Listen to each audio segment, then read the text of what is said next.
ఆంధ్రప్రదేశ్లో అధికార కూటమి ప్రభుత్వంపై పోరాటాన్ని ఉధృతం చేసేందుకు ప్రధాన ప్రతిపక్షం వైసీపీ సరికొత్త వ్యూహాలు రచిస్తుంది. ఏపీలో జరిగిన డిఎస్సి పరీక్షల్లో భారీ అక్రమాలు జరిగాయంటూ వైసీపీ శ్రేణులు ఆరోపిస్తున్నాయి. ఈ నేపథ్యంలోనే ఇప్పటికే పార్టీకి చెందిన పోరాట కమిటీ ప్రత్యేకంగా సమావేశమై భవిష్యత్తు కార్యాచరణపై సుదీర్ఘంగా చర్చించింది. ఇక డిఎస్సి అక్రమాలపై సమగ్ర విచారణ జరిపించేలా కూటమి ప్రభుత్వంపై ఒత్తిడి తీసుకురావాలని వైసీపీ భావిస్తోంది. ఇందులో భాగంగానే త్వరలోనే రాష్ట్ర గవర్నర్ను కలిసి అధికారికంగా ఫిర్యాదు చేయాలని పార్టీ నేతలు నిర్ణయించారు. కేవలం రాష్ట్ర స్థాయిలోనే కాకుండా డిఎస్సి అక్రమాలు, అలాగే రాష్ట్రంలో రైతులు ఎదుర్కొంటున్న సమస్యలపై దేశ రాజధాని ఢిల్లీ వేదికగా జాతీయ స్థాయిలో చర్చ జరిగేలా పెద్ద ఎత్తున పోరాటం చేయాలని వైసీపీ ప్లాన్ చేస్తుంది. ఈ పోరాటంలో కేంద్రంలో తమతో కలిసి వచ్చే ఇతర రాజకీయ పార్టీలను కూడా కలుపుకోవాలని యోచిస్తుంది. కాగా ఈ సమస్యలపై మరింత స్పష్టత కోసం డిఎస్సి బాధిత అభ్యర్థులతో మరోసారి ప్రత్యేకంగా సమావేశం కావాలని వైసీపీ నిర్ణయించింది.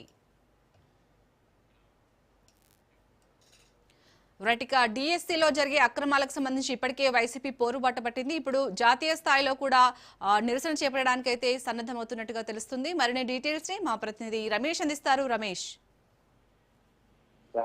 ఏపీలో జరిగినటువంటి మెగా డిఎస్సి అక్రమాలపైన వైఎస్ఆర్ కాంగ్రెస్ పార్టీ గత కొంతకాలంగా పోరాటం చేస్తుంది. కూటమి ప్రభుత్వం అధికారంలోకి వచ్చిన తర్వాత మెగా డిఎస్సి పేరుతో 16,000కు పైగా టీచర్ పోస్టులను భర్తీ చేసింది. అయితే ఈ టీచర్ పోస్టుల భర్తీలో పెద్ద ఎత్తున అక్రమాలు జరిగాయంటూ వైఎస్ఆర్ కాంగ్రెస్ పార్టీ ఆరోపిస్తూ ఉంది.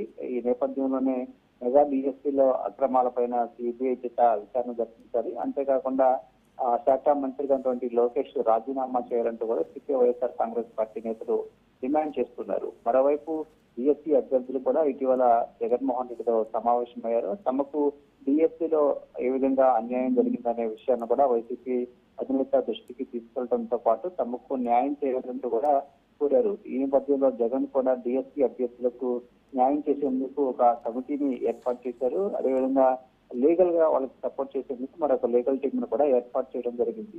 సో ఈ డిఎస్సి పోరాట కమిటీ సమావేశమైంది. ఈ సమావేశంలో కీలక నిర్ణయాలు తీసుకున్నారు. రానున్నటువంటి రోజుల్లో ఈ మెగా డిఎస్సిలో అక్రమాలకు సంబంధించి జాతీయ స్థాయిలో పోరాటం చేయాలని నిర్ణయం తీసుకోవడం జరిగింది. రానున్నటువంటి రోజుల్లో జాతీయ స్థాయిలో ఈ అంశాన్ని తీసుకెళ్లడం ద్వారా కూటమి ప్రభుత్వం పైన ఒత్తిడి తీసుకురావాలని వైసీపీ భావిస్తోంది. అయితే జాతీయ స్థాయిలో పోరాటం ఏ విధంగా ఉంటుంది, ఈ వైఎస్ఆర్ కాంగ్రెస్ పార్టీకి కలిసి వచ్చే పార్టీలు ఏ ఉన్నాయి, ఇలా అనేక అంశాలు ఉన్నటువంటి నేపథ్యంలో వైసీపీ అధినేత జగన్మోహన్ రెడ్డితో సమావేశం అయిన తర్వాత ఈ పోరాట కమిటీ ఢిల్లీలో ఎలాంటి పోరాటం చేయాలి అనే అంశానికి సంబంధించి ఒక ప్రకటన చేసే అవకాశం ఉంది. మరోవైపు ఏపీ గవర్నర్ తో కూడా వైఎస్ఆర్ కాంగ్రెస్ పార్టీ నేతలు సమావేశం కావాలని నిర్ణయించారు. డిఎస్సీలో జరిగినటువంటి అక్రమాలకు సంబంధించి గవర్నర్ కూడా ఫిర్యాదు చేసే ఆలోచనలో వైసీపీ నేతలు ఉన్నారు. దీంతో పాటు డిఎస్సీ అభ్యర్థులతో మరోసారి సమావేశం కావాలని కూడా వైఎస్ఆర్ కాంగ్రెస్ పార్టీ డిఎస్సీ పోరాట కమిటీ నిర్ణయించింది. డిఎస్సీలో జరిగినటువంటి అక్రమాలకు సంబంధించి మరోసారి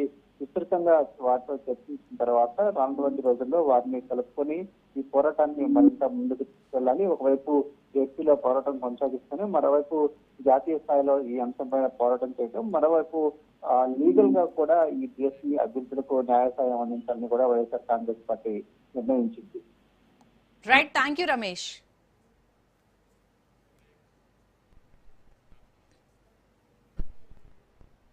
బులెటిన్